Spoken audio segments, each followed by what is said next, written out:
Most men think that authority comes from being the loudest man in the room. They yell, they demand, they try to control through volume and fear. And then they wonder why their kids pull away, why their wife walks on eggshells, and why respect feels forced instead of given. Here's the truth most men never learn. Real authority, the kind that lasts, the kind your children will remember when you're gone, is quiet. It doesn't shout. It doesn't threaten. It simply stands firm. Psychology backs this up.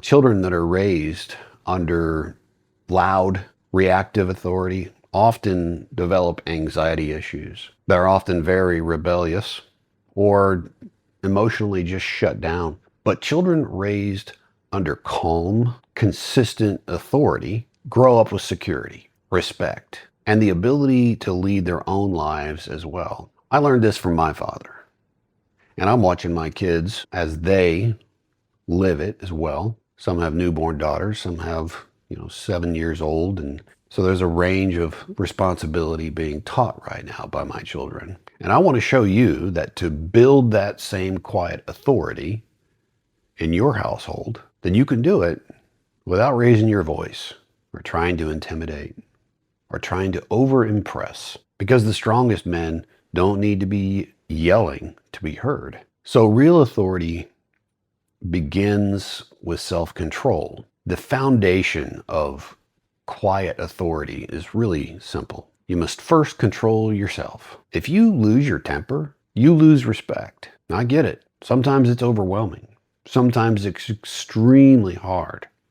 But as soon as you do, you start to lose. If you react instead of respond, you're teaching your kids that emotion will rule your house. My father rarely raised his voice, and when he did, you paid attention. He didn't use his voice on everything. He reserved that moment for when he knew you needed to pay close attention to what he was about to say. And you did listen. So most days, he held it steady. He was very calm, even under pressure, and very consistent in his word. That level of calm in times when you might think it should be pressure built security in me and taught me what to expect. We knew the rules wouldn't just change with his mood. Hopefully that makes sense to you. And there's some practical steps that you could take. So the next time you feel anger, it's rising up, just pause, take a breath, and ask yourself, what am I really protecting right now? Then speak from that place. Don't speak from the heat of the moment, because your family doesn't need your reaction. They need your steadiness. They need your calm to lead their calm. So the second thing is consistency beats perfection. Your children don't need a perfect father. They need a consistent, present one. That's you showing up on good days just as the same way that you would on a bad day.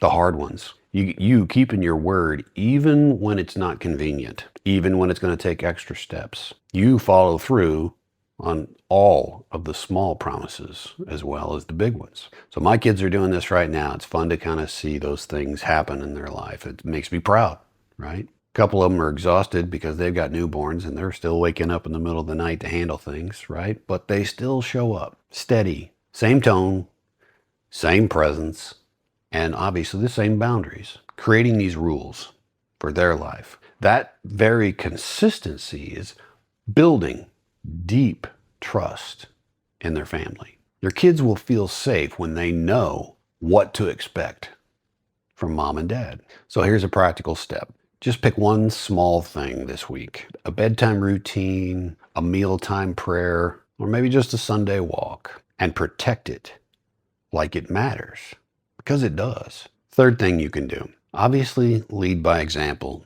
You've probably heard that many, many times, but I want to say don't lead by lecture. Your children are watching you. They're watching how you live more than what you say. They learn respect from seeing you respect their mother. They learn responsibility by watching you carry your load and not complain about it. They learn calm by seeing you stay steady when life gets heavy and hard. My father didn't lecture me about manhood. He lived it. He got up early, worked hard every single day except Sunday, kept his word, and loved my mom in quiet, steady ways. I see my sons repeating this, and that makes me proud. I hope they see a pattern and that pattern will flow through to their wives and daughters. No big speeches, just a daily example. So here's a practical step. Ask yourself this tonight. If my children copied my actions, what kind of adult would they become? And if you need to make some adjustments, today's the time.